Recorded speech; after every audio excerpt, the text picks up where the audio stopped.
Olá, meus irmãos, a paz e a graça, Cleiton Souza para mais uma aula bíblica aqui, da Escola Bíblica Dominical da Igreja Batista Monte Moriá, né? E convido todos novamente à nova aula, né? E hoje vamos tratar de, como sempre, né? De mais um livro super interessante e muito edificante. O livro que trataremos hoje é o livro escrito por Tiago. E o tema da aula é Colocando a Fé Viva em Prática. Colocando a fé viva em prática. Então, daqui a pouco vamos entender por que esse tema, né? Porque justamente esse livro é um compêndio, de fato, é um resumo, né? É um imperativo determinando que aquele que se entende como cristão e professa a fé cristã, ele não deve ficar com essa fé guardada. Ele deve sim transformar essa fé em obras, né?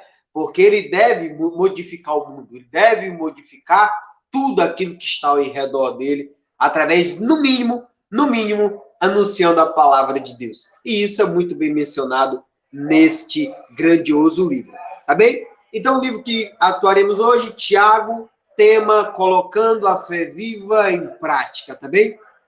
Lembremos que nós estamos aqui abordando a respeito dos livros presentes no Novo Testamento. Lembrando que o Novo Testamento é dividido em 4 blocos. Vamos encontrar o primeiro bloco, é o livro dos Evangelhos, composto pelos 4 evangelhos, né? Mateus, Marcos, Lucas e João.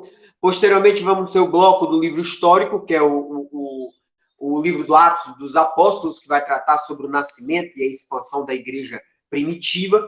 Depois vamos falar do terceiro bloco, que é esse que nós estamos a falar, que é composta de 21 cartas, né? Dentre elas vamos encontrar 13 cartas paulinas, ou seja, que foi o apóstolo Paulo que escreveu, e vamos encontrar chamado de 8 cartas gerais, ou 8 cartas universais, ou 8 cartas católicas, ou chamado de 8 cartas judaicas cristãs.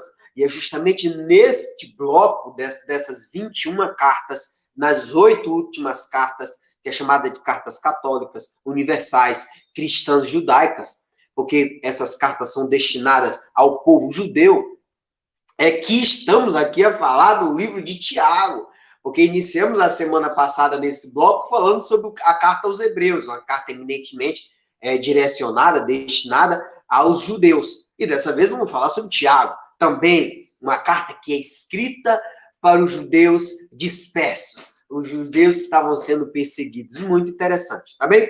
Então, a carta de Tiago está no grupo das cartas católicas. Católicas quer dizer universais, universais quer dizer geral, ou seja, é de forma ampla, não é para uma igreja, não é para um determinado pastor, é para todo um povo, tá bem? Essa carta de Tiago é formada por apenas 5 capítulos. 5 capítulos. Isso quer dizer que, tirando hoje 15 a 20 minutos do seu domingo, hoje você pode ler todo esse livro maravilhoso e sair muito engrandecido. Tá bem? É uma carta eminentemente prática. Ela vai tratar a respeito da prática cristã. Não tem muito conteúdo teológico, né? E assim, para adentrar mais a respeito do conteúdo da carta ao Tiago, aqui vou fazer uma oração. Fiz apenas uma introdução para que a gente possa entender exatamente do que a gente vai tratar, mas o assunto específico, vamos aqui fazer uma oração para que Deus possa aí nos ajudar, né, e nos instrumentalizar e de fato, conduzir esse trabalho nessa manhã de domingo, tá bem? Então vamos lá. Maravilhoso Deus, Pai querido, ao Senhor, obrigado, Pai, pela permissão de, em mais uma manhã de domingo, estar aqui, podendo...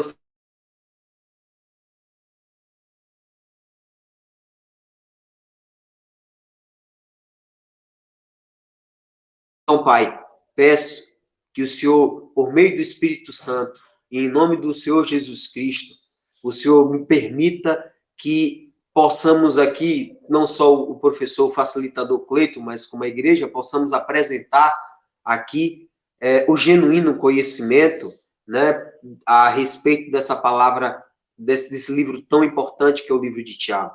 E assim possa frutificar, trazendo bons frutos na vida cristã dos seus filhos, né, dos meus irmãos, que estão assistindo, que irão assistir mais tarde esse vídeo. Amém? Obrigado, Pai, por mais uma permissão e peço que o Senhor me auxilie nessa jornada, tá? Então, vamos lá, igreja. Então, já falamos aqui a respeito da introdução. Livro de Tiago, né, colocando a fé viva em prática, faz parte das 8 últimas cartas presentes no Novo Testamento.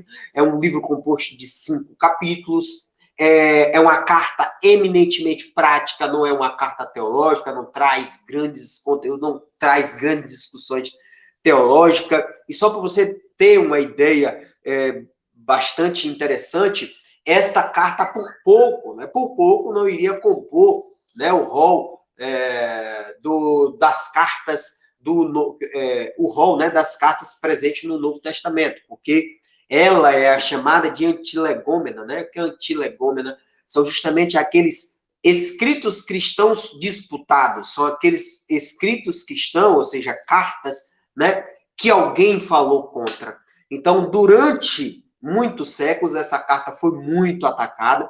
Inclusive, um dos maiores adversários que essa carta teve foi Martinho Lutero, o qual Martinho Lutero chamava a carta de Tiago simplesmente da carta de palha, né? Ou seja, chamando, praticamente desprezando-a, né? E por que ele desprezava? Porque, de fato, Martinho Lutero, que de fato foi o primeiro tradutor da Bíblia, né, para a língua alemã e depois foi o responsável por difundir a palavra de Deus por todo o mundo, ele entendia que existia 3 grandes contradições nessa carta. A primeira delas, que não havia qualquer característica evangélica nela, porque de fato não trazia doutrina, não trazia um material doutrinário, sim apenas prático. A segundo momento, essa carta aparentemente tem um grande conflito a respeito, porque o livro de Tiago determina que a fé sem obras ela é morta, enquanto em Efésios capítulo 2, Paulo vai dizer que a fé, a salvação só vem mediante a fé por meio da graça, e isso independe de obras. Então, existe essa aparente disputa entre esses 2 textos e essas 2 teologias apresentado por Paulo, que é sob uma perspectiva, e Tiago, sob uma outra perspectiva, né? Isso e esse olhar, a partir de um intérprete, de um tradutor chamado Martinho Lutero, que, de fato, levava, né, como sua grande referência, sola fide, somente a fé, né, que levaria à salvação e não obras. Então, ele, de fato, apresentou aí inúmeras contestações contra esse livro, entendendo que não seria canônico, né? Esse livro também foi atacado por Lutero, porque, de fato, o livro de Tiago, se retirar as passagens de Cristo, praticamente é um livro que faz toda a referência ao Antigo Testamento. É um livro que fala de Deuteronômio, é um livro que fala de Levítico, é um livro que fala sobre Números, é um livro que fala sobre Naum, é um livro que fala de Isaías, é um livro que menciona a respeito de reis, o livro de reis. Então, assim, o Antigo Testamento está muito, mas muito evidenciado no livro de Tiago. Praticamente é o Antigo Testamento interpretado à luz de Cristo, presente no Novo Testamento. Isso, para Lutero, ele entendia que era como se fosse uma tentativa do retorno à instituição da lei mosaica, né? Sobre legalismo, né? Sobre ideia da Torá, do Deuteronômio, que é justamente os 5 primeiros livros na Bíblia escritos por Moisés, né? Que, novamente, Êxodo, Gênesis, Gênesis, Êxodo, Levítico, Números e Deuteronômio, que é essa ideia do legalismo, os livros da lei. Então, Lutero trouxe, na verdade, essa grande contradita contestação no intuito de desprezar a carta de Tiago, né, chamando de carta de palha. Todavia, essa carta, desde quando foi escrita, inclusive é considerada a primeira dessas 8 últimas cartas, né, que é o Hebreus, Tiago, as 2 cartas de Pedro, as 3 cartas de João, e o Apocalipse, e o de Judas, desculpe, esses 5 autores, que são 8 cartas no total. De fato, a de Tiago foi a primeira a ser escrita. Só que, assim que ela foi escrita, na verdade, ela foi amplamente utilizada pela igreja primitiva. Então, muitas igrejas utilizavam, muitas sinagogas, muito povo de Deus, porque, de fato, Deus já havia manifestado aí a canonização desse texto tão especial e tão importante. Tá bem? Esse livro ele vai trazer um dos temas muito interessantes entre a fé viva e a fé morta, né? E a fé viva é justamente aquela exigindo que o cristão demonstre a qualidade daquele que tem uma fé que está viva, uma fé que está manifesta, através de um conhecimento a respeito das leis e a respeito do consentimento consentimento e respeito daquilo que está sendo estabelecido. E a partir desse conhecimento, que nada mais é do que uma maturidade espiritual, iria transparecer, iria externar sua fé viva por meio de verdadeiras obras. E que obras são essas, Cleito? São obras de caridade, são justamente o exercício dos dons espirituais, é o ministério do evangelho, é o ministério de ministrar a palavra de Deus, é o ministério de animar, é o ministério missionário, é o ministério assistencialista. Esta é a ideia da obra. Né? E isso fica muito claro nesse livro de Tiago, através da fé viva, que você deve colocá-la em prática, porque isso é o próprio ensino do próprio Cristo Jesus. Né? Não adianta nada você ter todo o conhecimento de Deus, da palavra de Deus, e você não exercitá-la. Do que adianta? Né? Lembra lá a parábola também da semeadura, que é a primeira de todas as parábolas?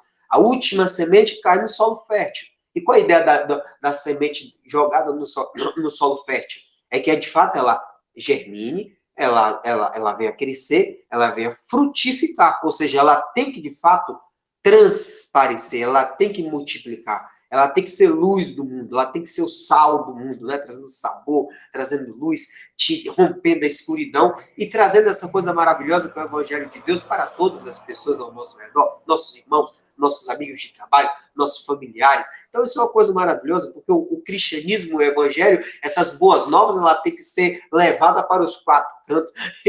Você tem que anunciar e não guardar para si. Né? E aí tem esse grande questão. Esse livro quase sofreu grande represália aí, grandes contestações durante o decorrer dos primeiros séculos depois de Cristo, tá bem?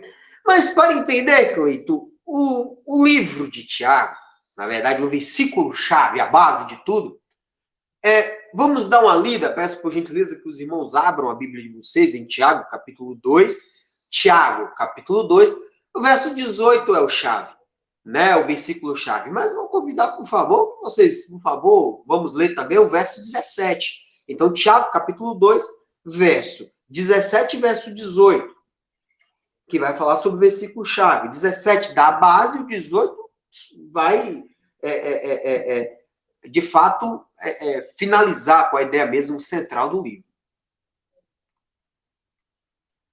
Em Tiago, capítulo 2, assim diz: portanto, a fé é assim.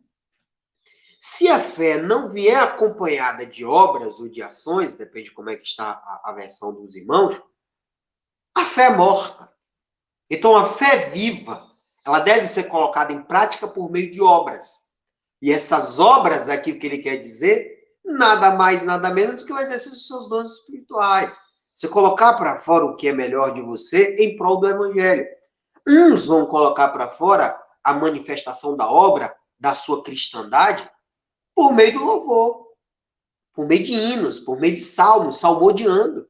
Outros apenas animando, né? Ligando para os irmãos, como é que você está? Jesus te ama, tudo vai dar certo em sua vida, a gente está junto, vamos fazer oração. Isso, na verdade, é um dom espiritual de cada um. Isso, facilmente, a gente pode verificar inúmeros irmãos da nossa igreja, que um está ali para animar, outros até para evangelizar, para levar a palavra de Deus para os quatro cantos. Outros, na verdade, vão estar, de fato, com dom espiritual, que pode ser por meio da obra. Por exemplo, o que eu estou exatamente fazendo agora, ensinando a respeito de um livro sagrado, eu estou exercendo minha cristandade porque Deus me deu o dom espiritual para que eu possa apresentar, né, ensinar a respeito da palavra de Deus. Então, aqui, de fato, eu estou manifestando minha cristandade por meio a minha cristandade, a minha fé, a graça que eu recebi, a instrução e o auxílio do Espírito Santo, para que eu possa apresentar a minha obra, que é, de fato, ensinar para que esse ensino possa ir para os quatro cantos, né, onde quem queira ouvir, tome conhecimento a respeito do ensino da palavra de Deus. Então, nada mais do que isso. Então, se a minha fé ela não for acompanhada de obras, ela é morta, ela se torna egoísta, ela se torna individual. E isso, o cristianismo, não combina em nada com o que Cristo determinou.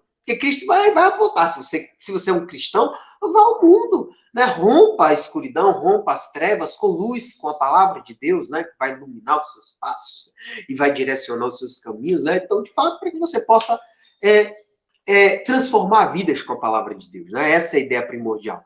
E aí o verso-chave de Tiago, capítulo 2, verso 18, vai dizer, mas alguém pode dizer, você tem fé e eu tenho ações? E aí Tiago responde, então me mostre como é possível ter fé sem que ela seja acompanhada de ações. Eu vou lhe mostrar a minha fé por meio das minhas ações. Essa é a ideia do próprio Tiago. Só que muitos eruditos vão tentar, ou alguns céticos, né, ou de fato alguns ateus, vai tentar criar uma disputa entre aquilo que foi estabelecido em Efésios capítulo 2, obviamente Efésios foi escrito pelo apóstolo Paulo, e o apóstolo Paulo, lá em Efésios capítulo 2, verso 8 e 9, vai dizer, porque pela graça sois salvos, por meio da fé, e isso não vem de nós, é um dom de Deus, não vem das obras, para que ninguém se glorie. E aí, pense o grande X da questão. Peraí, a fé sem obra é morta? Ou a salvação só vem mediante a fé, independente de obras? Mas o próprio Efésios capítulo 2, verso 10, vai apontar, porque somos feitura sua, somos criados em Cristo, ou seja, de fato, somos nascidos em Cristo. Para que é? Efésios capítulo 2, verso 10, para as boas obras. Então, não existe uma fé verdadeira que não manifeste uma obra boa, uma obra pura, uma obra santa, uma obra para Deus, uma obra para Cristo. É simbiótica. Uma nasce da outra. Não tem como você dissociar a fé de obras. Não tem como. E a própria palavra de Deus nos dá essa ideia. Muito fácil. Quer ver? Se em Efésios capítulo 2, verso 8, vai apontar que a fé é um dom de Deus, beleza. Então, eu não posso gerar fé por si só. Eu recebo de Deus.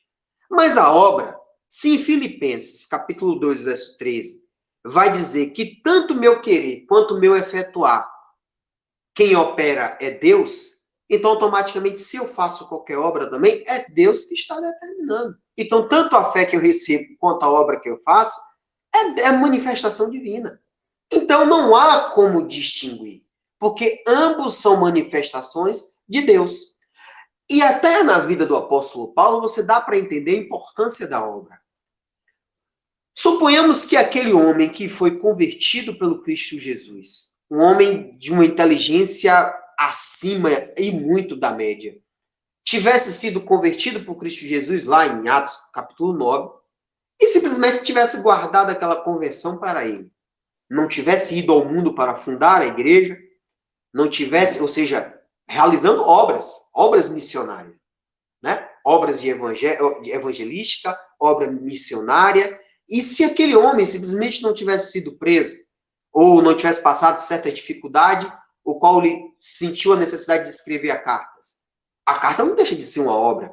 É uma manifestação da fé dele, que de fato essa obra transformou vida e de fato nos alimenta até o dia de hoje.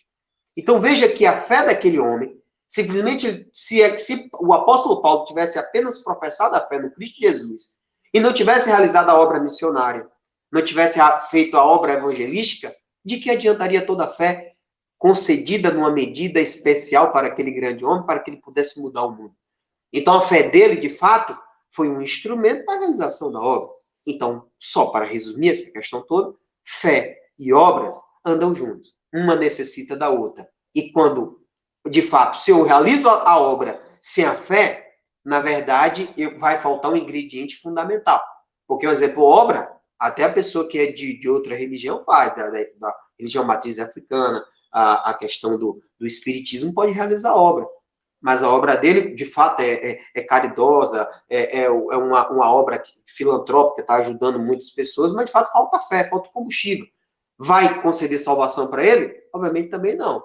Mas aquele que, de fato, exerce a obra, né, almejando, de fato, o proveito de Deus e também respeito ao amor ao próximo, sem dúvida, está dando um grande passo para a salvação desse homem. Então vejam que fé e obra, de fato, são irmãs e andam juntas, tá bem? Então essa, na verdade, é um dos fatos que a gente não pode nem discutir. E lembrando também que em Lucas 6, capítulo 44, Cristo bem falou, né?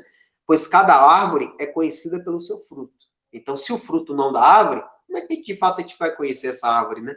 Ou se esse fruto não dá, se essa árvore não dá fruto, né? Então, de fato, a gente precisa que aquela árvore frutifique, né? Traga, de fato, benefício para que ela seja manifesta, para que ela seja conhecida, né? E para que ela seja notada e respeitada, de fato, em todo o meio. Então, essa é a própria ideia, porque se nós somos uma fé que foi plantada em cada um de nós como uma planta, né? Então, de fato, devemos frutificar, levando a palavra de Deus aos quatro cantos, da forma como Deus nos capacitou e nos deu, de fato, a atribuição, respeitando, obviamente, essa nossa limitação, tá? Propósito da carta de Tiago. Qual é o propósito da carta de Tiago? São duas.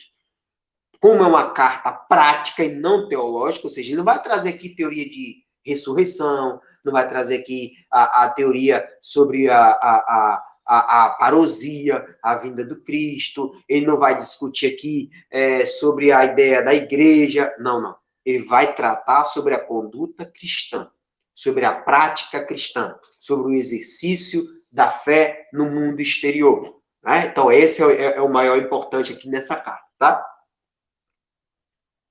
Por isso que ele vai falar de perseverar na fé, passar as aflições, né, com a perseverança, não fazer acepção de pessoas, ter cuidado com o que fala, manifestar, não falar mal do irmão, não fazer julgamento, né, fazer oração em conjunto. Então, é uma série de ações que o próprio livro de Tiago nos ensina de forma bastante interessante.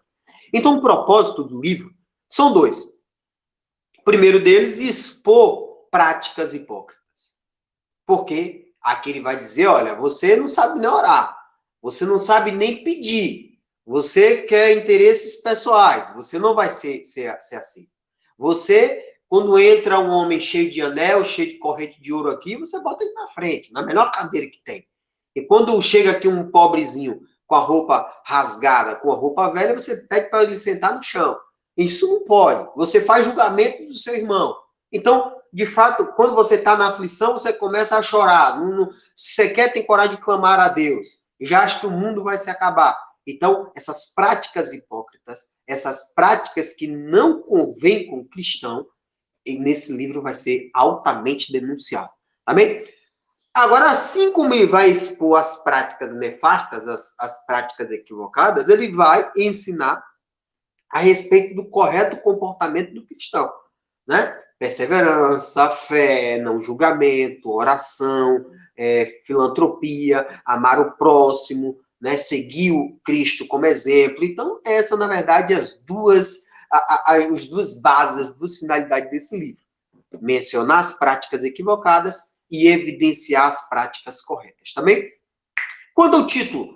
O título desse livro, né, na verdade, vai seguir o ritmo, né, como todas as cartas católicas, ou todas as cartas universais, ou todas as cartas gerais. Quais são essas cartas gerais? As últimas 8 epístolas presentes no Novo Testamento, né? Vamos encontrar Hebreus, vamos encontrar Tiago, 1ª e 2ª Pedro, 1ª, 2ª e 3ª João e Judas, tá? Mas, com exceção apenas de Hebreus, que não leva o nome do seu autor, porque, de fato, o cara lá não teve coragem de botar o nome lá naquela carta bomba, porque, de fato, é uma carta extremamente ofensiva aos costumes judaicos. Mas aqui o livro de Tiago, como as demais cartas católicas, as cartas universais, como Tiago, como Pedro, como João, como Judas, leva o nome do seu autor, tá bem? Então, isso muito fácil encontrar, porque no Tiago, capítulo 1, verso 1, vai dizer, eu, Tiago, servo de Deus e de Cristo, envio saudações a todo o povo de Deus. Então, ele automaticamente é um livro autografado, é um livro assinado, é um livro que já menciona desde já. Lembrando, né, como eu sempre menciono aqui, que, diferentemente das cartas de hoje, que normalmente se você envia a carta, né, o remetente fica na parte final, né? Aí, só que no tempo antigo, o remetente fica logo no início. Por quê? Porque era enviado pergaminhos. Então, o cara não tinha que abrir todo o pergaminho para ver no final de quem era a pessoa. Então, já no início mesmo, já estava lá o nome da pessoa para facilitar a identificação daquele que estava enviando a carta. Por isso que logo no início tem logo a identificação da autoria daquilo que foi escrito, tá bem? O nome Tiago significa suplantador. Em outra versão também, o nome Tiago significa o que segura o calcanhar. Vixe, quem você lembra no nome, um personagem bíblico que nasceu segurando o calcanhar do irmão? Vamos encontrar quem? Jacó, né? Então, o que tem a ver Tiago com Jacó? A mesma coisa. Por quê? O nome Tiago, no grego, quer dizer Iacobos, né? Que transliterado fica Iacos. Iacos. Então fica Jacó, ou seja, Jacó. Então o nome Tiago, para a tradição judaica, é a mesma coisa que Jacó, né? Porque Iacobos, que fica Iago, ou Iaco. Então, Jacó. E por isso, lembrando que Jacó, a história de Jacó vai estar presente em Gênesis, capítulo 25, verso 26, né, que vai mencionar que Esaú, na verdade, quando já estava nascendo o irmão, né, no intento de suplantar na verdade, o direito, né, de nascer primeiro, primogenitura, né, se não me engano, se eu esquecer o nome, que às vezes o nome deu embolado aqui. Ele simplesmente segurou no calcanhar do irmão no intuito de suplantar o direito dele de ser o primeiro filho, né? Porque o primeiro filho tinha uma série de benefícios ali, as bênçãos ia ser em dobro para o primeiro filho e tal, tinha o máximo respeito ao pai dos pais e a herança também, né? Ia ser mais direcionada para ele. Então, tem essa questão que o próprio Jacó no nascimento tentou aí suplantar o direito do irmão, da primogenitura do irmão. Então, a ideia, o nome Tiago significa suplantador, o que segura o calcanhar, porque o nome Tiago e Jacó é a mesma coisa. Tanto é que vamos encontrar inúmeros Jacós, acho que são 14 Jacós mencionados em toda a Bíblia, tá? Porque era um nome muito comum, né, no tempo, ali na época de Cristo Jesus, tá? Até porque Jacó era um dos patriarcas, né? Então, era de fato muito respeitado, as pessoas gostavam de colocar o nome dos filhos como o nome de Jacó ou Tiago, tá? Destinatário. Quem são os destinatários, na verdade, desta carta, né? Os destinatários dessa carta são para os judeus que residiam nas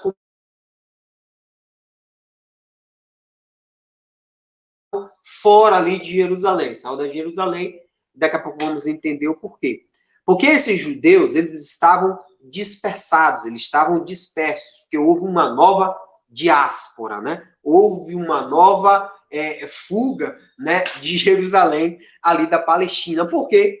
Perseguição, né? Isso está muito bem evidenciado em Tiago, capítulo 1, verso 1, o qual convida a leitura, que assim diz: eu, Tiago, servo de Deus e de Cristo, envio saudação a quem? A todo o povo de Deus, disperso ou espalhado, não sei como é que está na sua versão bíblica, pelo mundo inteiro. Ou seja, a galera que tinha corrido da Palestina, ele estava escrevendo essa palavra de Deus, porque muitos estavam sofrendo perseguição e muitos, assim como em Hebreus, não estavam suportando as aflições, não estavam suportando as perseguições e estavam renunciando ao cristianismo, muitos voltando para o judaísmo, muito cultuando o politeísmo, né, romano. E aí a preocupação de Tiago era essa, não, vamos aqui, de fato, lembrar a todos eles o exemplo dos patriarcas, o exemplo dos profetas, o exemplo do próprio Cristo Jesus, que de fato sofreu perseguição, sofreu humilhação, mas ainda assim não renegou a fé. E aí encontramos aqui essa ideia do destinatário, o povo de Deus espalhado pelo mundo inteiro. Então, ou seja, quando estourou essa perseguição, todos fugiram. Mas aí o X da questão. Cleito, que perseguição é essa que ele está falando? Na verdade, sabemos pela Bíblia que após a ressurreição do Cristo Jesus, houve inúmeras perseguições em desfavor dos cristãos. Duas delas muito manifestas no texto. A primeira delas, na verdade, vou colocar até três. A primeira delas, os próprios líderes judaicos que tentaram matar o Cristo Jesus tentaram suplantar a igreja. Vamos encontrar até Atos, capítulo 4. Depois, em Atos 7, intensifica a perseguição contra os cristãos. Mas em Atos 7 acontece um dos grandes eventos, digo, até ver um dos mais importantes após a morte do Cristo, no intuito do crescimento do cristianismo, que foi a morte de Estevão. Então, ali houve, de fato, a partir do martírio de Estevão, presente em Atos 7, o povo de Deus todo se espalhou pelo mundo. Isso a palavra de Deus vai bem mencionar a partir do capítulo 8, né, que iam por todos os cantos, para Samaria, de fato, para todos os cantos, para a Filistia. Então, na verdade, o povo de Deus sai correndo de Jerusalém, porque a morte de Estevão foi um sinal que muitos seriam assassinados, né? Justamente quando a figura de Paulo nasce a partir de Atos 7, no finalzinho do Atos 7, no Atos 8, já inicia a história de Paulo perseguindo a igreja, tá? Então, essa é a primeira perseguição. Mas, considerando a datação dessa carta, né, apontada pelos históricos, pelos eruditos também, menciona que a perseguição, essa dispersão mencionada em Tiago, capítulo 1, verso 1, vai tratar a respeito daquela perseguição iniciada em Atos dos Apóstolos, capítulo 12, quando o rei Herodes Agripa, né, o Herodes Agripa I, ele acaba assassinando, né, um dos apóstolos, né, chamado Tiago, irmão de João. E não só isso, o camarada mata Tiago, depois, ele percebendo que agradava aos judeus, mandou prender mais um apóstolo que de fato era o líder, que era Pedro, né? Então, isso vamos encontrar em Atos 12. Pedro é colocado justamente numa penitenciária, e depois o anjo vai lá e o liberta Pedro, né? Mas a grande pergunta, por que de fato ele não assassinou Pedro? Ele simplesmente só não assassinou Pedro porque estava ocorrendo naquele tempo a festa dos pães sem fermento, ou dos pães ázimos, né? E nessas festas judaicas não podia ter derramamento de sangue. Então ele falou, assim que passar aqui a festa do pães sem fermento, e também a Páscoa, né? Porque uma era seguida logo da outra, depois da Páscoa iria sacrificar Pedro, né? Porque de fato agradou os líderes judaicos. Mas aí houve a intercessão divina e Pedro foi liberto, né? Lembrando para vocês que a Bíblia tem 4 Herodes, né? Não pode errar essa questão. O mesmo Herodes que mandou assassinar os inocentes lá, as crianças inocentes lá no tempo de Cristo? Não, né? A Bíblia vai nos relatar 4 Herodes, né? Vamos encontrar Herodes o Grande, que construiu o templo e que mandou matar as crianças no tempo de Cristo. Depois esse camarada muito perverso acabou morrendo. Posteriormente vamos encontrar a história ainda quando Cristo estava vivo, chamado de Herodes Antipas, né? Esse Herodes Antipas é aquele mesmo que mandou encarcerar João Batista, mandou matar João Batista, e que tentou perseguir o Cristo Jesus, né? O Cristo Jesus chama ele de raposa, depois Cristo Jesus é apresentado a ele no dia do seu julgamento, porque Pôncio Pilatos percebe que Jesus era da Galiléia, e a Galiléia era a jurisdição do rei Herodes Antipas, e apresenta Herodes Antipas pede para Cristo fazer um bocado de maravilhas, Cristo não aceita, ele vai lá e coloca aquela roupa de rei toda reluzente e manda voltar para Pilatos, né? Esse é o chamado de Herodes Antipas, né?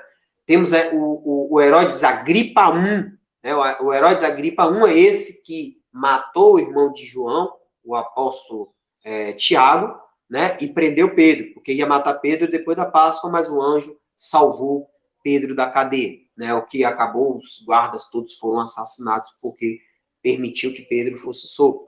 A segunda, permitiu entre aspas, né, acabou sendo solto dentro do trabalho, no momento que ele estava, no turno do trabalho deles. E temos um segundo Herodes, que é chamado de Herodes Agripa II, né, que é filho desse Agripa I.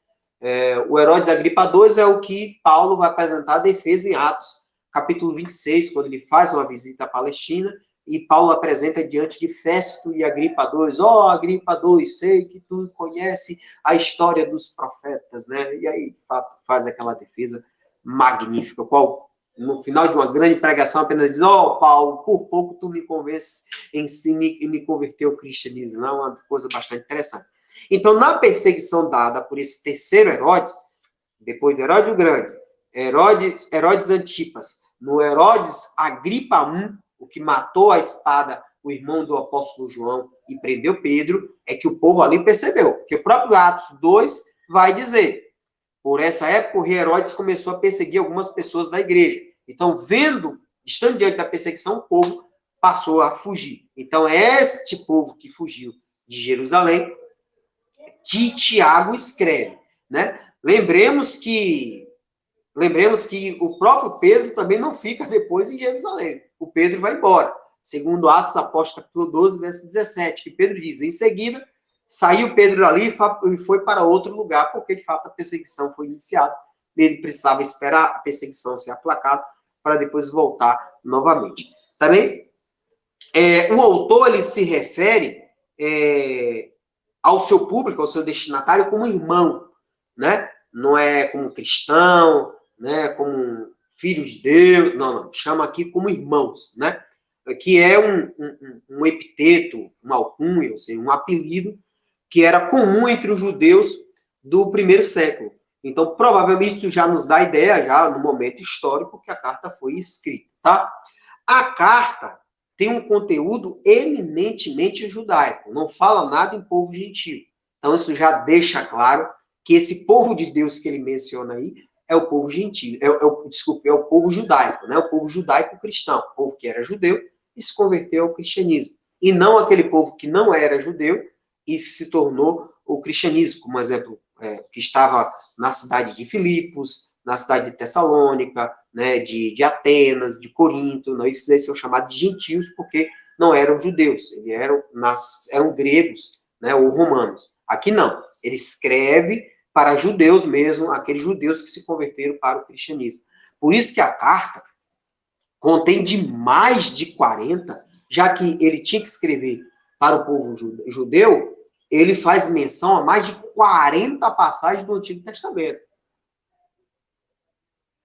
Deuteronômio, Levítico, Números, os profetas, ele menciona aqui fortemente. Tem mais de 40 referências no Antigo Testamento.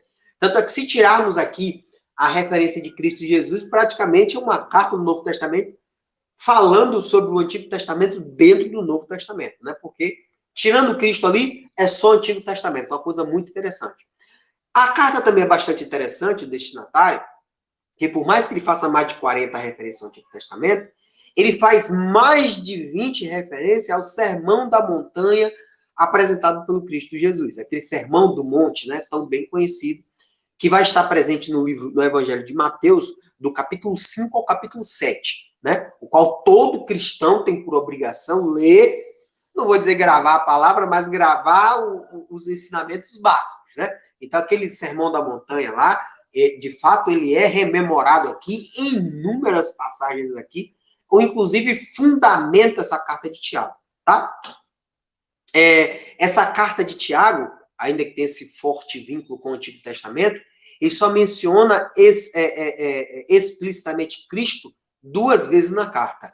No Tiago, capítulo 1, verso 1, que ele vai dizer que ele é servo de Deus e de Cristo, e no capítulo 2, ele vai dizer, olha, se você crê em Cristo Jesus, nunca trate as pessoas de modo diferente, né? Porque Cristo, Deus não faz acepção de pessoa, muito menos Cristo, né? E aí faz uma lindíssima defesa que o evangelho do Cristo Jesus, ou a própria lei de Deus, foi feita, de fato, Para os pobres, para amparar os mais necessitados, né? Essa é até a ideia. Até porque Cristo Jesus não se manifestou, né, para os líderes judeus, para os reis, para os príncipes, não, foi para os pobres, tanto é que ele foi, de fato, lá para a Galileia, né, que era um local, né, tão desvalorizada, que era chamada Galileia dos gentios, né, por causa de inúmeros contatos com outras terras, com outras nações. Então, as outras nações, ela tinha alto tráfego na Galileia. Então, havia uma mistura de religião, de práticas, de costume, e aquilo era uma afronta, né, ao povo que era extremamente preso à tradição. Então, o povo da Judéia, né, o povo de Jerusalém, ele praticamente renegava o pessoal da Galileia, os galileus, né?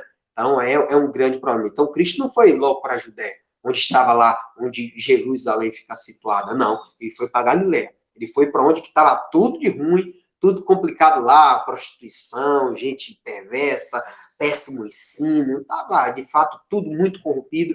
Então, ele falou, vamos purificar aqui onde o negócio está mais complicado, para depois a gente ir descendo aqui, quando chegar lá na Judéia e depois ser crucificado, morto, ressuscitado, e levar, de fato, a grande mensagem, o grande conteúdo, né, messiânico que ele tinha que levar, né, porque a vida dele toda foi unicamente para cumprir o seu propósito primordial, que era morrer por morte de cruz, de fato, levando a mensagem de Deus para salvar todo mundo, né, e perdoando os pecados de toda a humanidade, né, esta é a ideia primordial, tá?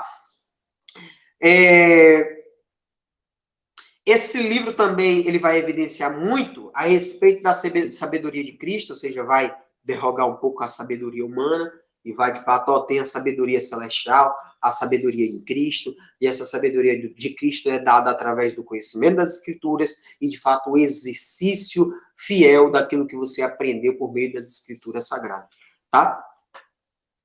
Ele também utiliza muito o livro de Provérbios, e como nós já sabemos, nós já tivemos aula a respeito do livro de Provérbios, e nos ensina muito a viver de um modo sábio, né? Então, tem muitas passagens a respeito do livro de Provérbios também, tá? Deixa eu dar uma olhada aqui. É um livro, como já mencionei, não contém muito conhecimento teórico, mas sim tem ênfase prática, e porque ele visa, de fato, que o cristão tenha uma conduta piedosa, tá? E que vivamos firmemente obedientes à palavra de Deus. Ele usa ao menos 30 referências à natureza. Um exemplo que vai encontrar em Tiago, capítulo 1, verso 6, falando sobre a onda do mar, 3:7, falando sobre os répteis, 5:18, falando nos céus que enviam chuva a partir da oração. Então, provavelmente é alguém que passou muito tempo ao ar livre, né? Esta é a ideia primordial, tá? Até porque muito ao ar livre, porque naquele tempo Israel estava vinculado, né? Eles faziam muito cultivo, né? Eles aravam muito a terra, então esta é a ideia para uma forma didática de ensinar, tá? Quanto à autoria desse livro, a autoria muito simples, né? Porque o próprio livro já aponta quem é o seu autor. Que assim diz, Tiago capítulo 1. Eu, Tiago, servo de Deus e do Senhor Jesus Cristo, envio saudações todo o povo de Deus espalhado pelo mundo inteiro. Mas o grande problema, como até mencionei, Tiago quer dizer Jacó, né? É a mesma coisa em hebraico. E o nome Tiago era muito comum no tempo de Israel, na época da igreja primitiva. E no tempo, inclusive, do Cristo Jesus. E o próprio livro não aponta qual do Tiago teria escrito esse livro. Então, no Novo Testamento, encontramos 4 Tiagos que têm grande relevância, no Novo Testamento. O primeiro Tiago é chamado de Tiago Menor, o filho de Alfeu, e que vai estar presente em Mateus 10 e Atos capítulo 1, verso 13. Mas não há considerações a respeito desse Tiago, tá? Inclusive disse que acho que depois ele foi morto, se não me engano, na Ásia, né?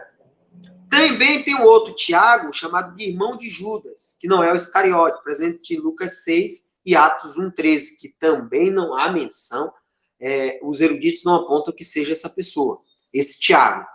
Temos ainda o Tiago, filho de Zebedeu, que é o irmão de João, presente lá em Mateus 4. Mas como ele foi martirizado muito cedo, ele não poderia ter escrito essa carta, né? Que ele foi morto lá. Foi o Tiago, morto à espada, apontado lá em Atos, capítulo 12, verso 2, tá? E o único Tiago, o mais apontado pelos eruditos, pelos históricos, que o Tiago que teria escrito essa carta teria sido o Tiago, o meio-irmão mais velho de Cristo Jesus, né? Então, o Tiago, irmão de Cristo Jesus, que vai estar presente lá, ele é mencionado em Marcos, capítulo 6, verso 3, e Mateus, capítulo 13, verso 55, e que também é mencionado como irmão de Judas, né? Na Epístola de Judas, né? Que é a penúltima carta do Novo Testamento, penúltimo livro do Novo Testamento, o qual Judas fala, Judas, irmão de Cristo, e de Tiago, né? Aquele Tiago, supostamente, faria referência a esse Tiago, irmão do Cristo Jesus, tá?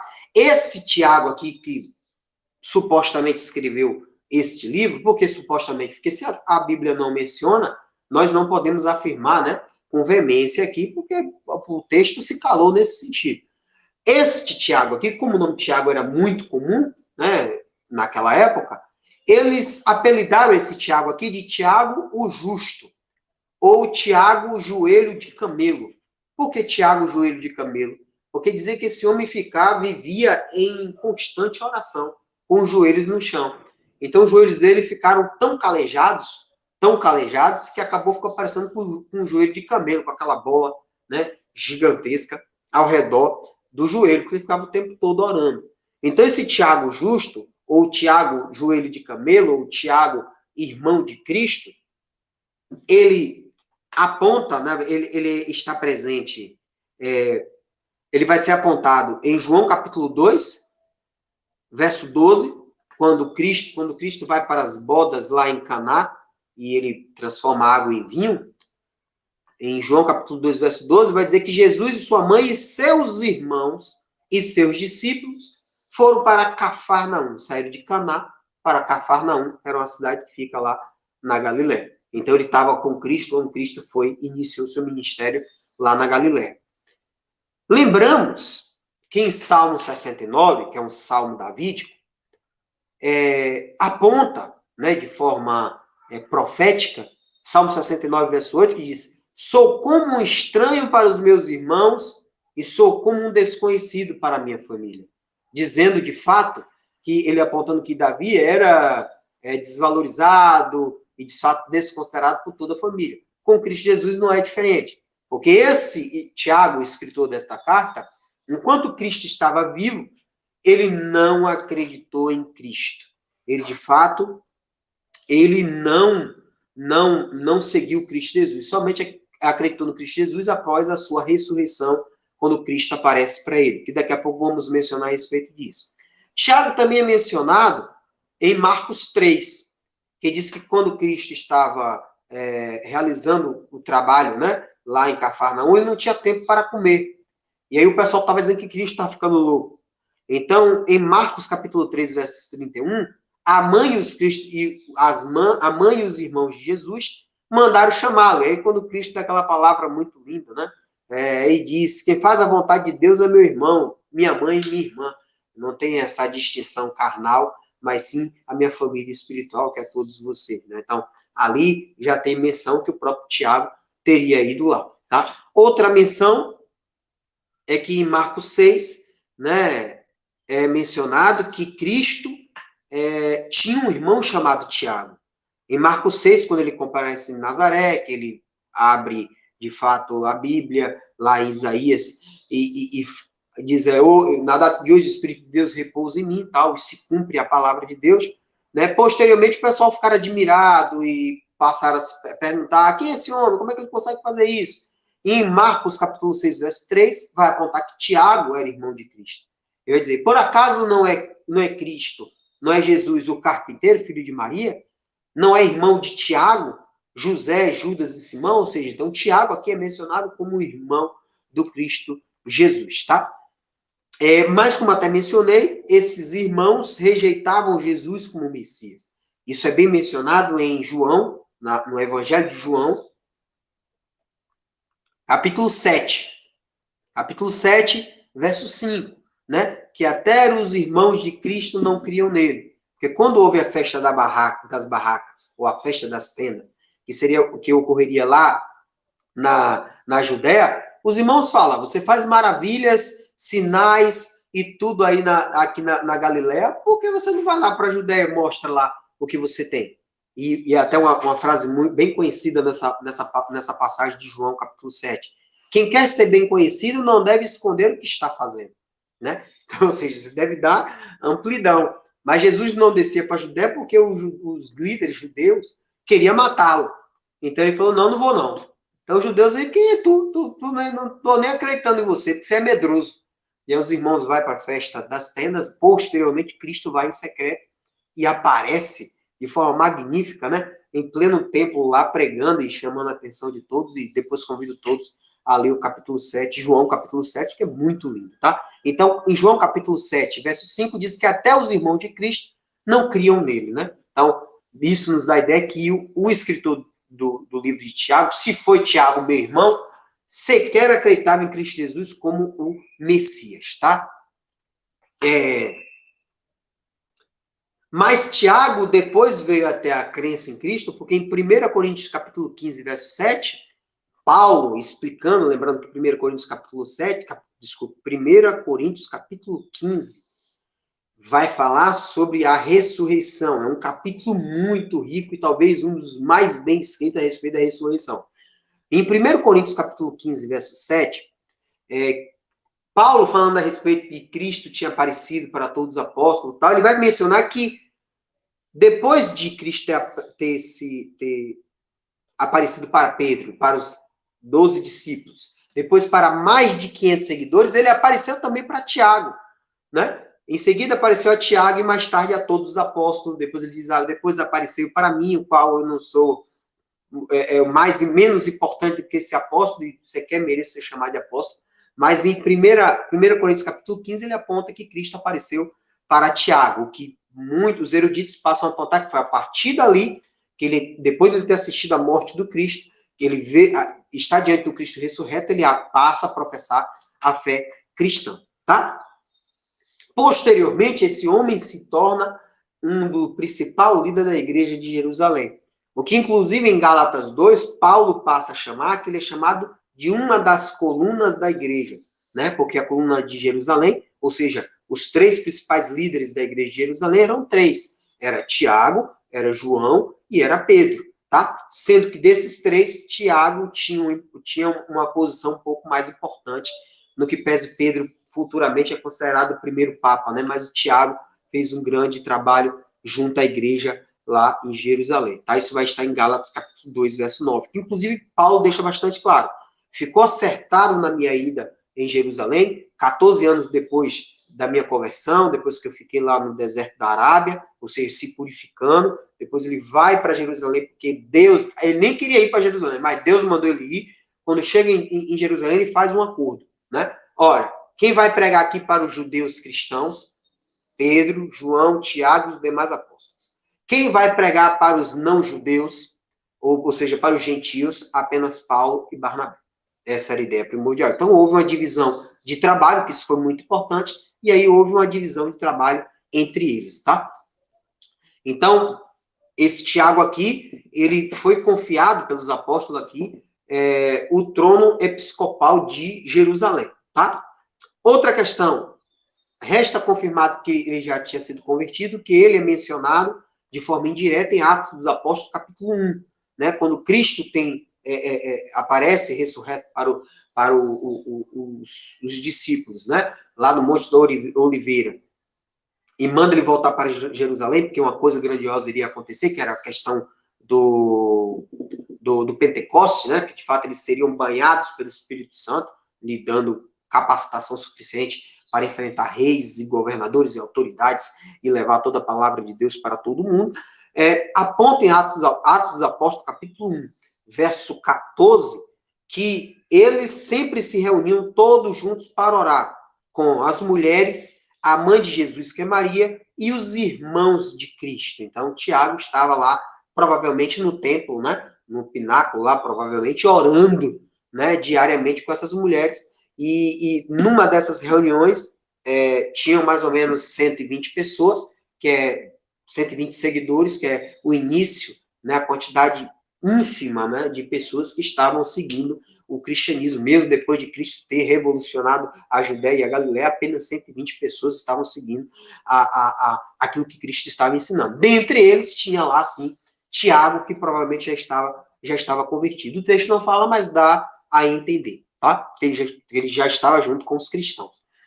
Em Atos 12, Tiago volta a ser mencionado, porque quando Pedro é solto da cadeia e vai para a casa de João Marcos, o evangelista, né, que tenta lá falar com a menina que trabalha, a menina fica surpresa, o pessoal pensa que é um anjo, depois ele passa a informar, ele explica como se deu a soltura dele por meio do anjo, e em Atos dos Apóstolos, capítulo 12, verso 17, ele diz: contem isso a Tiago e aos outros irmãos, o que dá a entender que Tiago tinha, sim, uma posição, né, bastante elevada na comunidade de Jerusalém, tá?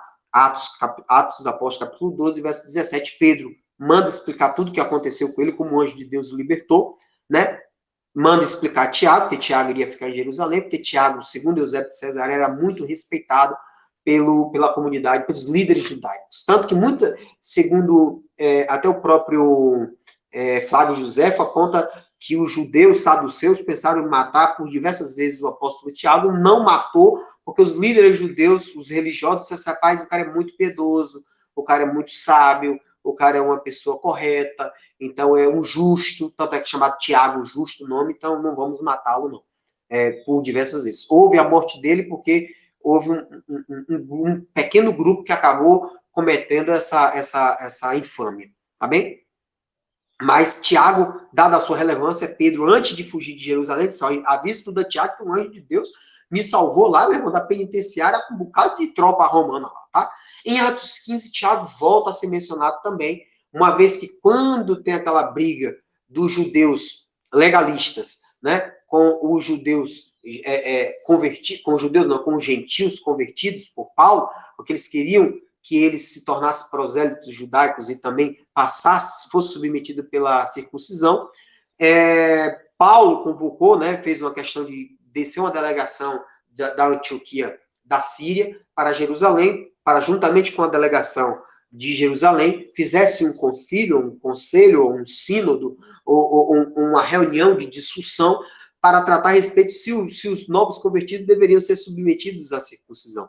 Em Atos 15, o primeiro a se levantar após Paulo e Barnabé defender a desnecessidade da circuncisão foi justamente Tiago, que tomou a palavra e diz: meus irmãos, escutem.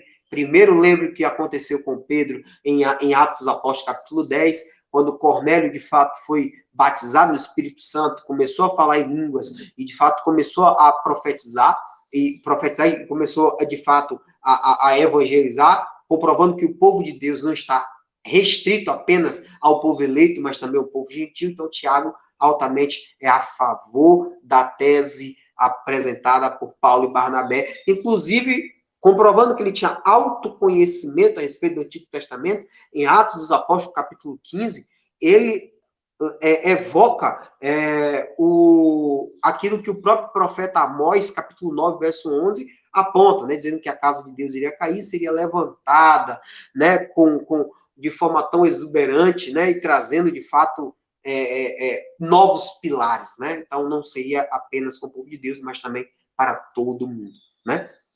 Então, isso é muito interessante, porque a importância de Tiago naquele momento foi muito, muito, mas muito bom mesmo. Em Judas, capítulo 1, verso 1, Judas vai apontar que ele é servo de Jesus Cristo, irmão de Tiago, esse Tiago que é irmão de Judas, irmão também de Cristo Jesus, tá?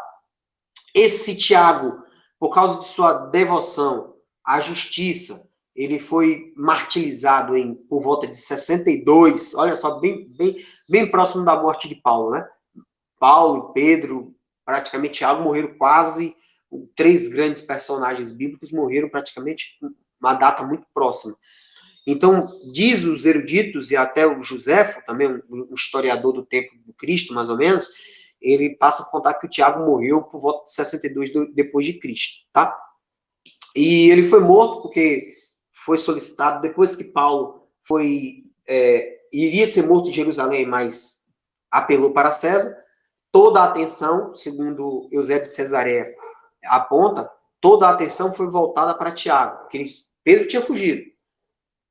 Tiago ficou. Então, os líderes passaram a realizar planos para matar Tiago. Mas como Tiago era muito bem visto pelos líderes judeus, eles decidiram não matar. Mas um grupo de dissidentes disse assim, não, ô Tiago, diz aí, na Páscoa aí, fala aí para todo mundo aí que Cristo não vale nada. Aí o que é que Tiago fez? Subiu no pináculo do templo e disse, não, Cristo Jesus é o nosso Senhor, tal. Esse mesmo grupo, irritado com essa posição de Tiago, empurrou ele do pináculo do templo, qual ele caiu de uma altura aí, provavelmente de 20 a 30 metros, no chão, ainda assim não morreu. Quando caiu no chão, ele estava vivo, ainda apedrejaram, ele ainda continuou vivo. Foi quando um tecelão, na verdade, é uma pessoa que vende tecido, eu não sei se vocês já perceberam que vende tecido, normalmente fica com um bastão na mão, né? Aquele bastão não é para bater no povo, não. É que ele segura o tecido aqui na mão e com o bastão ele apresenta ao povo, né, o seu tecido. Então, com aquele bastão que ele, de fato, fazia para a apresentação do tecido, ele deu na cabeça do apóstolo, o apóstolo acabou morrendo, tá? Depois de ser jogado do alto de um prédio, depois de apedrejado e depois de ter recebido pancadas na cabeça. Isso, inclusive, até coloquei no grupo lá, da EBD, lá, essa passagem do livro de Eusébio de Cesareia. Também, inclusive, essa ideia de que ele é um homem devoto, por justiça e tal, dizem, na verdade, aponta, né, os cristãos primitivos, que seria um cumprimento, né? Se lermos lá Isaías capítulo 3, verso 10, vai dizer assim, dizer ao justo, que é o justo, nesse caso seria Tiago, né? Tiago Justo, que era o apelido dele, dizer ao justo que bem lhe irá, porque comerão do fruto das suas obras. Então veja essa defesa por obras também, é uma questão de cumprimento até o que Isaías mencionava, tá? Isaías capítulo 3, verso 10. Dizer ao justo que bem lhe irá, porque comerão do fruto das suas obras. Vejamos que lá no capítulo 2 ele vai defender obras lá, a fé mediante obras de uma forma bastante magnífica. O que ele já era apontado como um cumprimento de Isaías 3:10, tá? Outros apontam também que Tiago tenha sido o autor dessa carta, porque quando fazemos um paralelo entre a defesa que ele apresentou em Atos 15 e Tiago, um exemplo, Tiago 1:1 e Atos 15:23 é a mesma saudação, falando sobre irmãos, que era o costume, né, que apresentava lá o primeiro século da igreja primitiva, se tratavam como irmãos. Tiago 5:20 vai falar sobre a vida, em Atos 15:26 também vai falar sobre a vida correta. Em Tiago 5:19-20 vai falar sobre os convertidos, né, a necessidade da conversão, da correta andança. Mesma coisa ele mencionou em Atos 15, verso 19. Então, existe esse paralelismo, onde iria confirmar que o mesmo Tiago de Atos 15 é o mesmo Tiago, autor da carta, tá bem? A datação dessa carta, como essa carta não menciona o concílio que aconteceu em Atos 15, que é essa decisão da não necessidade da circuncisão, né?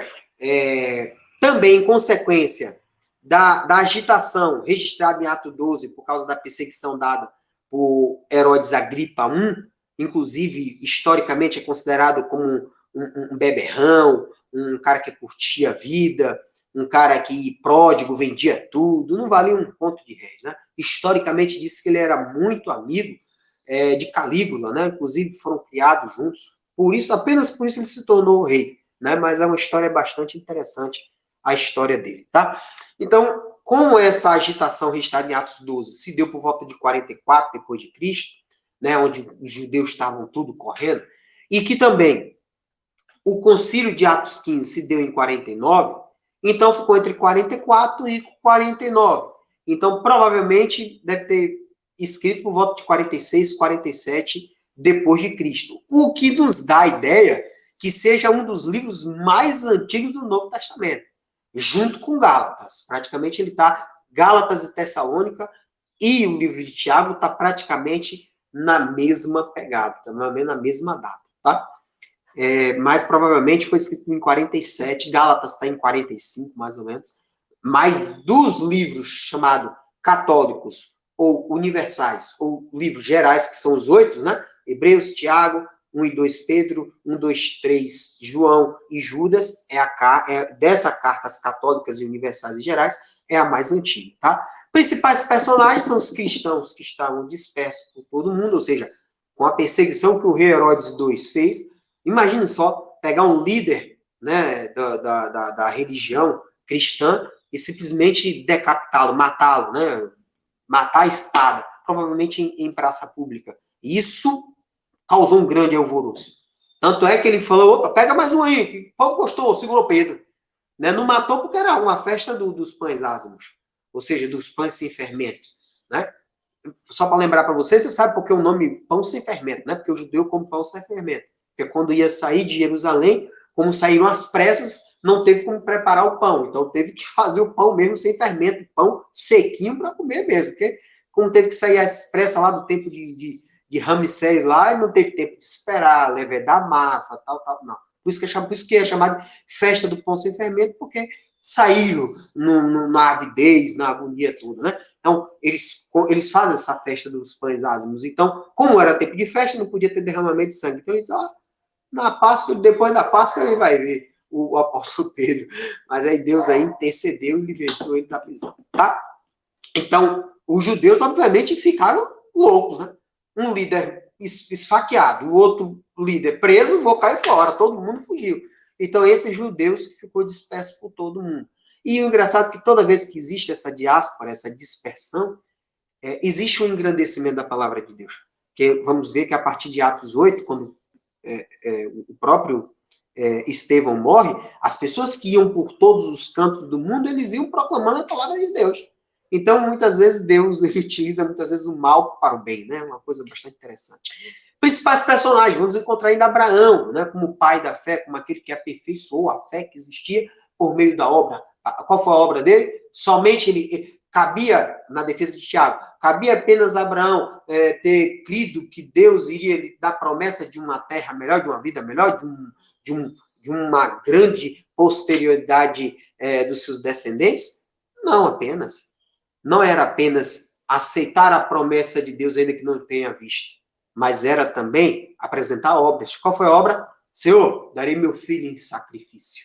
Né? Então, bastante interessante. Então, Tiago vai dizer que Abraão se tornou amigo de Deus, né? Daqui a pouco vamos ver aqui rapidamente. Enquanto que Hebreus diz que ele também aperfeiçoou, porque ele acreditou que se ele oferecesse sacrifícios, né, ele acreditava que o filho dele seria ressuscitado após ser oferecido para Deus. Veja o tamanho da fé daquele homem, tá? Fala-se também Raabe. Raabe não precisava apenas ter a fé de que havia um Deus grandioso, mas ela teve que apresentar obras. Qual foi a obra? Esconder os espias israelitas e depois indicar qual era o melhor caminho para dar fuga. Então, teve obras. Do mesmo jeito, Elias. Mas a ideia de Elias aqui não é só fé, não é só obras, aqui é no sentido da fé, no sentido da oração. Ou Elias orou, a chuva foi embora. Ou Elias, 3 anos depois, orou, a chuva voltou. Então, a força da oração, a perseverança e você orar com acreditando naquilo que você está pedindo, né? Que nós somos bons pedintes. E um bom pedinte, de fato, tem que acreditar naquilo que pede, né? Essa é a ideia. Então, temos os cristãos dispersos, Abraão, Raabe e Elias, tá? Principais doutrinas, 2. Obras, né? Porque é a base total, sua fé viva, coloque em prática. O verdadeiro cristão é aquele que coloca a sua fé verdadeira em prática. É aquele que desenvolve o seu dom espiritual. Se você é um bom leitor, se você narra bem, pronto, pega seus 3 versos bíblicos aí, lê todo dia, bota no grupo da igreja, manda para o seu irmão, manda lá para a sua família, manda lá para o seu trabalho, porque você precisa difundir a palavra. Sua palavra, sua voz é bonita. Você louva bonito. Então, pronto, vai louvar a Deus. Muitas vezes tem muitas pessoas que são evangelizadas pela palavra de Deus, né? Quantos e quantos eu ouvi falar a respeito disso?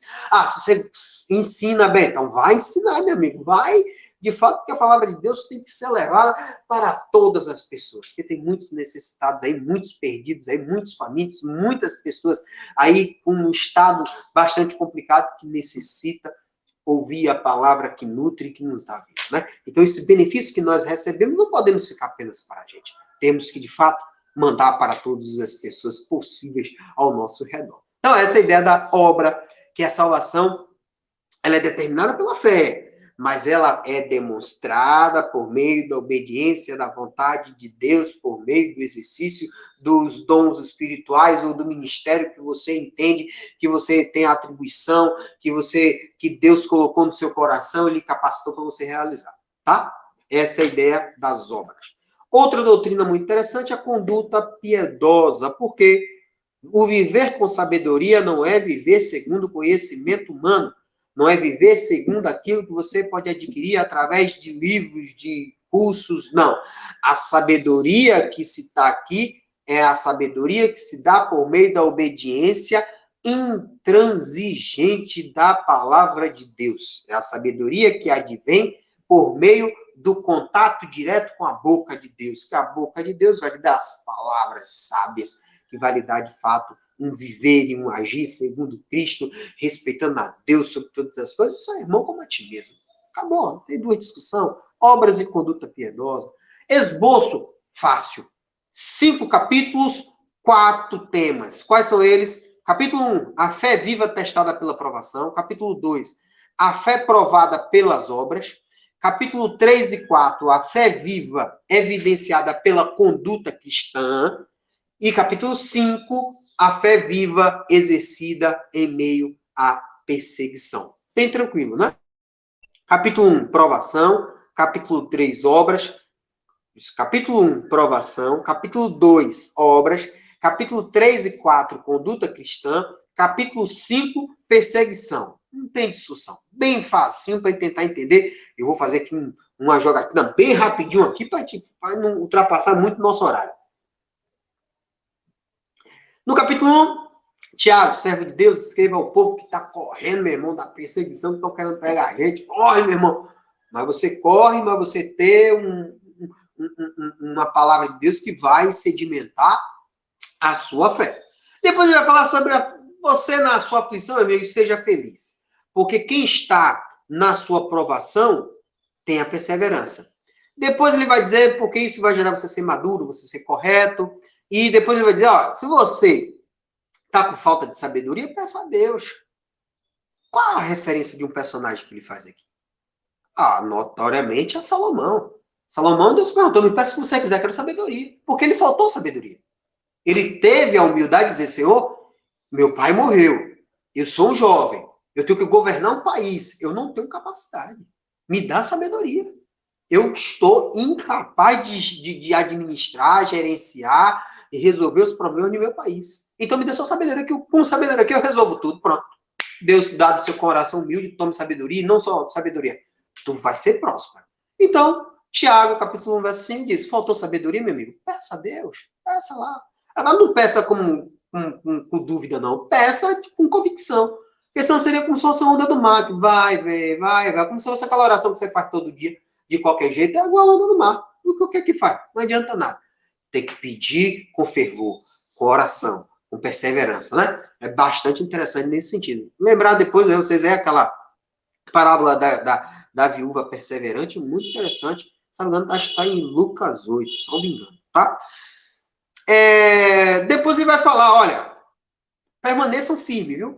Que o pobre pode melhorar de vida e o rico pode piorar de vida. Então, permaneçam firmes na fé, né? Porque as aflições são, de fato, um prêmio fiel para a vida futura. Porque as nossas aflições, as nossas dificuldades, as nossas provações, é um combustível para a nossa fé. Ela aperfeiçoa a nossa fé. Porque nunca vi ninguém se tornar algo melhor só experimentando coisa boa. Nunca vi em minha vida. Eu só vejo, de fato, bons guerreiros a partir de boas batalhas. Batalhas duras. Porque com batalhas fáceis, qualquer um vence. Mas batalhas duras, aí se forja grandes guerreiros. E nada mais é do que a fé, isso, né? Diante das provações, aflições, ali Deus está lhe lapidando. Porque, de fato, ali você sai mais fortalecido. Ali você sai muito mais forte. Ali você está digno para orientar uma pessoa que está passando por aquela mesma situação. Dizer, não, eu já passei por isso aí, vamos lá, vai fazer isso, isso, isso, isso. Você está muito mais maduro. Então, essa é a ideia primordial de Tiago, capítulo 1. Tá bem? Então, essa ideia também ele vai falar sobre a tentação, que as tentações é provocada pelos seus falsos desejos. Deus não manda tentação nenhuma. Depois ele vai mencionar, que eu acho uma das passagens muito lindas, Tiago capítulo 1, verso 19, né? Seja pronto para ouvir, demore para falar e fique com raiva. Praticamente isso aqui é um provérbio chinês árabe. Na verdade, é adotado praticamente por quase todas as religiões, que é a ideia interessante, é o conhecimento humano, a sabedoria humana, dada a partir da escuta, e ter o cuidado com o que você vai falar, né? Muito interessante. Depois ele vai falar, muito interessante, não seja apenas ouvinte da mensagem, mas põe em prática, a fé é viva em prática, né? Em Tiago, capítulo 1, verso 22. Depois, no verso 25, ele vai trazer uma parte polêmica. O evangelho é a lei perfeita que dá liberdade às pessoas. Essa ideia de liberdade às pessoas, né? Uns vão dizer que essa lei, que ele quis dizer, a lei de Moisés, é apenas uma mão. Mas o próprio João, capítulo 8, verso 36, Lucas, capítulo 4, 19, vai dizer que o Filho vos liberta, verdadeiramente sereis libertos. Ou até em Gálatas 5, né, que Paulo vai dizer, estáis, pois, firmes na liberdade, porque Cristo nos libertou. Então, o evangelho é a lei perfeita que dá liberdade às pessoas. Porque o evangelho liberta dos vícios, dos males, das dificuldades, das aflições. Você encontra amparo em tudo isso. O evangelho lhe dá a liberdade de você entender o mundo, de você perdoar o próximo, de você entender a maldade que vem de lá para cá, entender a cabeça das pessoas, né? Respeitar os males que vêm contra ti. Então, essa liberdade de consciência, liberdade, de fato, de entender o mundo da forma espiritual e não apenas material. Né? Essa ideia, Tiago, ele foi muito sábio em apontar isso, tá? Ainda no capítulo 1, verso 27, ele vai dizer a religião pura e verdadeira, ajudar os órfãos e as viúvas em suas aflições, porque a prática, fé em prática. Porque ame o próximo. Daqui a pouco ele vai tratar a respeito disso de uma forma muito interessante. Deus do céu. Parece que a internet ficou ruim.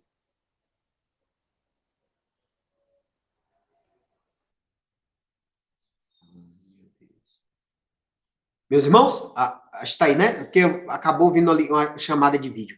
Capítulo 2, tá? A fé viva provada pelas obras. Essa é muito tranquila, né? Porque aqui ele vai falar, não trate as pessoas de forma diferente. Ele fala, é inadmissível. Chegar uma pessoa aqui cheia de corrente de ouro, bem vestido, anel, e enquanto que uma pessoa que está mal vestido, você pede, ou pobre, né? E quando o rico você está numa cadeira, né, de honra, o pobre tem que sentar no chão e é muito maltratado. Então ele diz, não existe esse tratar mal. Não tem como, né? E ele vai dizer, Deus, acho que Tiago capítulo 2, verso 5, vai dizer, Deus escolheu os pobres deste mundo para serem ricos na fé e para possuírem o reino que ele prometeu aos que amam, né? E aí, dando a ideia que o próprio evangelho, até o próprio Isaías já até mencionou lá, né? Que as boas novas é para os pobres, para os cativos, para os degenerados, para os que estão com dificuldade, né? Peraí, gente, vou pedir desculpa que tá tendo uma ligação de vídeo aqui, eu tô tendo que pedir desculpa aí, porque tem um cunhado meu que foi, na verdade, foi internado ontem na UTI por causa da Covid, aí tem uma pessoa, minha sobrinha me ligando, e aí daqui a pouco, já, quando terminar aqui a aula, eu entro em contato, ela tá entrando em contato comigo, eu não sei o que é, mas daqui a pouco a gente tenta traçar a respeito. Vamos terminar aqui a aula, depois eu entro em contato com ela, tá? Espero que esteja tudo bem com ele. Mas Deus está no comando. Então, assim, e aí ele vai dizer, peraí, vocês estão tratando bem os ricos e maltratando os pobres. Mas não os ricos que exploram vocês. Depois ele fala, olha, obedeçam a lei do reino de Deus, né? Ou a lei soberana, ou a lei maior, ou a lei magna. Qual a lei magna, de fato, do próprio evangelho? Que o Cristo... Se você ler todos os 4 evangelhos lhe ensinam 2 coisas acima de qualquer coisa. Deus como único Deus, Senhor Jeová Deus como único Deus, e amar o próximo como a ti mesmo. O evangelho todo, 4 evangelhos se resume apenas isso. Mas nada, não tem jogar para lá nem para cá, não. e Tiago diz aqui, lei soberana, lei do reino, lei magna, lei excelsa, não tem discussão. Ame os outros como a você mesmo. Você ia gostar de você chegar e mandar você sentar no chão? Não, então não faça isso com o pobre, pô. Você tem que tratar o outro como se você estivesse diante, como se você fosse ele. Né? Então, essa é uma da passagem muito linda em Tiago, capítulo 2. Tá? Então, ele vai dizer, não trate ninguém segundo a aparência, não julgue as pessoas, mas sim seja misericordioso. E no capítulo 2, ele entra aquela velha discussão que eu não vou adentrar, porque eu já mencionei, fé e obras, né? Que a fé, de fato, há uma necessidade dela vir acompanhada de obras. Porque não adianta, já imaginou o apóstolo Paulo ter sido convertido e ficado com aquele conhecimento todo para ele? Para quê? E adianta em quê? Beleza, um bom cristão. Ia resolver o quê? Ia mudar o mundo? Não, não iria. Só mudou o mundo porque ele exercitou a fé que ele recebeu com o dom de Deus, motivo pelo qual ele mudou todo mundo. Foi através da obra, por meio da fé dele, que adveio por meio da graça, que foi um dom gratuito de Deus, que ele foi eleito. É uma grande discussão. Mas, enfim, Deus deu um dom que foi a fé, por meio da graça, porque ele se converteu em Cristo Jesus também, né? Ele professou sua fé, e ele exercitou aquela fé por meio da obras. Então, veja que não tem qualquer distinção ou conflito entre fé e obras, uma complementa a outra, tá bem? Aí, o próprio Tiago vai dar como exemplo Abraão. Abraão acreditou em Deus, mas ele teve que fazer uma obra, ele teve que oferecer o próprio filho, né, como sacrifício. Raabe, ela acreditou em Deus, mas ela teve que fazer a obra. Qual foi a obra? Ela escondeu, hospedou os espias, depois indicou o melhor caminho. Então, ele termina o capítulo 2 com uma poesia, uma coisa filosófica muito linda.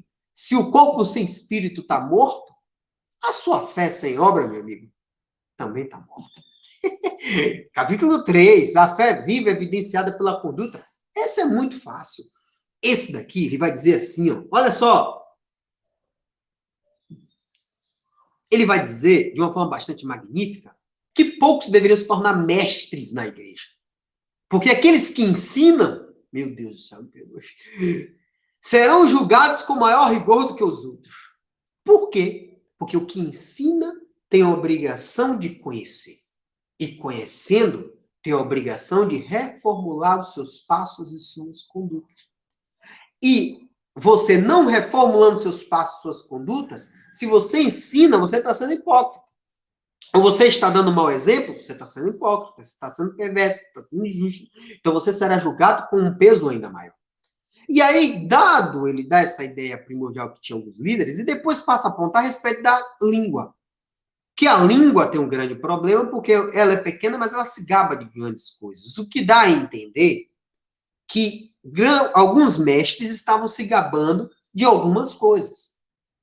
E aí ele passa a apontar a respeito da língua, né? Que ela as pessoas devem ter capaz de dominar esse pequeno órgão nosso, que ela é má, que ela é venenosa, que ela serve tanto para amaldiçoar quanto para agradecer a Deus. Ele vai dizer, tem uma fonte, a fonte não pode jorrar água doce e água salgada, tem que ser uma ou outra.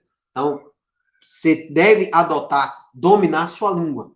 E a partir do domínio da língua, você deve acompanhar com isso, ser uma pessoa inteligente. Mas não ser inteligente a partir do conhecimento humano, do conhecimento filosófico, do conhecimento científico, mas sim do conhecimento espiritual. E essa sabedoria deve ser buscada, a não sabedoria humana, a inteligência humana, mas a sabedoria dos céus. Cleito, olha que coisa linda que ele escreve em Tiago, capítulo 3, verso 17. A sabedoria que vem do céu é, antes de tudo, pura, pacífica, bondosa, amigável, misericordiosa, produz colheitas de boas ações, não trata os outros pela sua aparência e livre de fingimento. E como é que eu vou alcançar esta sabedoria? Por meio da subserviência dos mandamentos divinos. E reformulando a minha andança cristã. Porque isso vai exteriorizar em boas obras. Isso vai dizer que eu vou ter que controlar a minha língua também. Porque o que sai da boca é que o coração está cheio.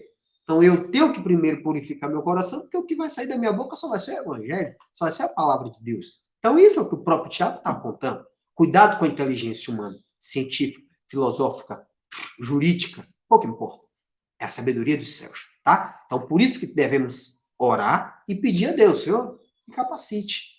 Eu não tenho capacidade para entender o que eu estou passando. Eu preciso que o Senhor me ajude. E se eu, um exemplo, eu preciso pedir a Deus que Deus me dê sabedoria para dar essa aula. Que eu posso estudar 1000 livros, mas se ele não interceder, eu posso chegar aqui e esquecer tudo, ou falar tudo errado. Então, para que não tenha esse risco, eu faço a oração para Deus interceder e ajudar, né, para um bom aprendizado, porque a sabedoria vem de Deus, né? Capítulo 4 também vai falar sobre a conduta.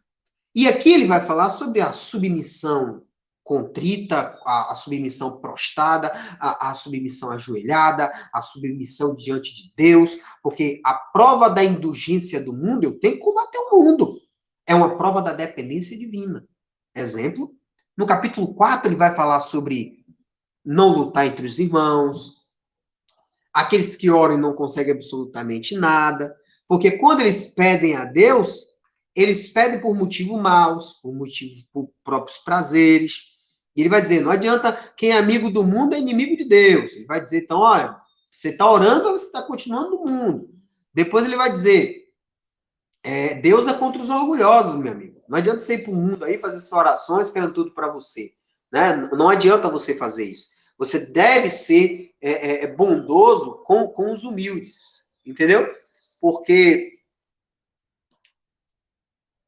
pedindo desculpa para vocês, irmão, minha sobrinha está me ligando aqui, mas já eu dou o retorno, tá? Inclusive, vai dizer, Deus é contra os orgulhosos, mas bondoso contra os humildes, o que ele vai apresentar a respeito do Provérbio 29, 23. Depois ele vai dizer, olha só, depois ele vai apresentar mais um Provérbios. O Espírito de Deus pôs em nós e está cheio de desejos violentos, Provérbios 21, 10. Né? Depois não fale mal uns dos outros, verso 11. Depois ele vai dizer sobre a falibilidade dos projetos humanos. Ou seja, os projetos humanos, ele não está sujeito à sua vontade, está sujeito à vontade de Deus. Então ele diz, amanhã eu vou fazer isso. Não. Se Deus quiser, estaremos vivos e faremos isso aqui. Isso é o que Tiago aponta em Tiago, capítulo 4, verso 15. Ou seja, é uma obra prática. É uma obra que ensina como o cristão deve proceder. Por fim, no capítulo 5, ele vai falar sobre a fé viva exercida em meio à perseguição. A perseguição não deve ser um bloqueio para que sua fé seja desenvolvida. Se eu estou com desempregado, se eu estou com problema com minha esposa, se eu brigo com meu filho, se eu não falo com minha mãe, se eu brigo com meu vizinho, se eu saio na mão com meu patrão, se eu fulano e tal me xingou, são provações. Essas provações vêm, novamente, como combustível da sua fé para aperfeiçoamento, né, desse sujeito que se diz que é imitador do Cristo. Se você é imitador do Cristo, aí é complicado. Complicado, diga-se, você tem que entender a responsabilidade de você se identificar como cristão. Porque se eu me identifico como Cristo, eu me identifico como aquele que está buscando ser semelhante a Ele. E se o que eu busco ser semelhante a Ele, a minha referência, sofreu perseguição, apanhou, foi torturado, foi morto, aí eu que quero ser imitador dele, não vou ter provação, não vou ter aflição, não vou ter dificuldade, pelo amor de Deus, não pode. Isso, a própria escritura pública, ou a própria escritura divina, nos dá essa ideia. As provações são um combustível, um elemento necessário para a fé. E ele diz, continue, em Tiago 5, apenas para dizer isso, continue exercendo sua fé, ainda que você esteja diante da perseguição. E aí, primeiro vai falar sobre os ricos, né? Ricos, escutem, vocês vão sofrer, né? Tudo que vocês têm aí vai acabar, vai ferrugem, traça e tal. E ele vai dizer, olha, vocês vêm para cá, dando uma de bom samaritano na nossa congregação, mas você não paga nem o salário daqueles que estão trabalhando para você lá no campo, né? Vocês têm condenado e matado os inocentes, ou seja, tem ricos aqui que são julgadores, e vêm para cá dizendo que são cristãos, não pode, não deve. Veja que Tiago aqui não faz acepção de pessoas. Tem pessoas de igreja aí que não pode pregar determinadas palavras porque vai atingir determinado membro A, membro B. Aqui não tem isso. Com Tiago, pouco importa. Rico, os que têm boas posições, cheios de anéis, pouco importa. Seu tratamento tem que ser igualitário. Não gostou? Não posso fazer nada, mas essa é a palavra de Deus. A palavra de Deus é para o pobre. Não faz acepção de pessoas. Né? Então, essa é a ideia de Tiago, capítulo 5 também. Tá? Depois ele vai falar, tenha paciência, que até que o Senhor venha. Depois ele vai dizer, olha, esse sofrimento que você tem, mas você tem que ter a esperança de um lavrador. O que é que o lavrador faz? vai lavrar a terra, vai semear, depois vai cuidar, vai regar, depois vai esperar crescer a plantinha para depois ter esse fruto. Então, se ele não tiver essa perseverança logo, ele não vai conseguir nada. Ele vai, de fato, morrer lá na angústia dele, que ele vai ter que esperar todo esse processo. E nós também temos que seguir esse mesmo processo, aguardando pacientemente, né? O Deus aplacar, de fato, as nossas dificuldades, quando ele bem entender, e sempre direcionar a nossa fé à vinda do Cristo Jesus, que pode acontecer a qualquer momento, que é a parousia, né? Que nós já mencionamos aqui diversas vezes. Ele falou, ó, se você está na dificuldade, lembra dos profetas, né? A paciência que eles tiveram, o sofrimento. O profeta Isaías foi cerrado ao meio, né? Miqueias jogado na prisão, né? Então, inúmeros outros aí, Jeremias lá, praticamente levado, forçado para o Egito. Então, são inúmeros outros que passaram por inúmeras dificuldades, né? Então, é bem complicado. No capítulo 13, ele vai dizer, se você está sofrendo, ore. Se você está contente, cante louvor. Se você está doente, chama os irmãos para fazer oração, joga um azeite na cabeça aí e pede a Deus para que Deus tenha misericórdia, né? Depois, ele pede para ter uma relação mútua entre os cristãos. Olha, façam aí, confesse pecados entre vocês e façam oração um pelo outro. Um entendimento comunitário, né, da igreja. Depois ele vai falar a força da oração, dizer, ó, Elias simplesmente orou. E orou com tanto fervor para não chover que deixou de chover. Também orou de novo de forma fervorosa, voltou a chover. Então, faça que nem os profetas. Sejam imitadores deles, né? E, por fim, para finalizar, em Tiago, capítulo 5, verso 20, vai dizer, quem fizer um pecador voltar do seu mau caminho, salvará da morte esse pecador e fará com que muitos pecados sejam perdoados. Por quê? Porque, de fato, quando você consegue trazer uma ovelha perdida para o reino de Deus, muitas vezes, se aquela fé que foi implantada naquele camarada se tornar uma chama viva, uma fé viva, e aquele camarada fazer obras, se você salvou ele do mundo, ele vai salvar outros do mundo. E aí o processo é sequencial. O processo, na verdade, ele se torna muito amplo. Então, muitas pessoas podem ser salvas por vidas. Às vezes você converte uma pessoa, e às vezes aquela pessoa tem um poder de comunicação, de evangelismo, de missão grandiosa. E uma pessoa que acabou, né, convertendo, converte outras 1000. Essa é a ideia primordial. E a ideia, por isso que Cristo falou que a parábola da semeadura era a parábola basilar. Era o vetor de todas, era a principal de todas as parábolas. Que você tinha que entender as sementezinhas, que caía pela beira do caminho, a que caía no solo pedregoso, a que caía entre os espinhos, e aquela caía no campo fértil. Então, a visão sempre busque, né, semear a palavra de Deus em solo fértil, porque aquele solo fértil vai germinar, vai crescer, vai florescer, vai frutificar, e assim o reino de Deus vai crescer de forma bastante automática e consequencial. E muitos outros vão ser salvos por essa palavra maravilhosa que nós cultuamos, né, aqui em plena manhã de domingo. No mais, assim, findo aqui a exortação a respeito do livro de Tiago, tá? Maravilha, Cleiton.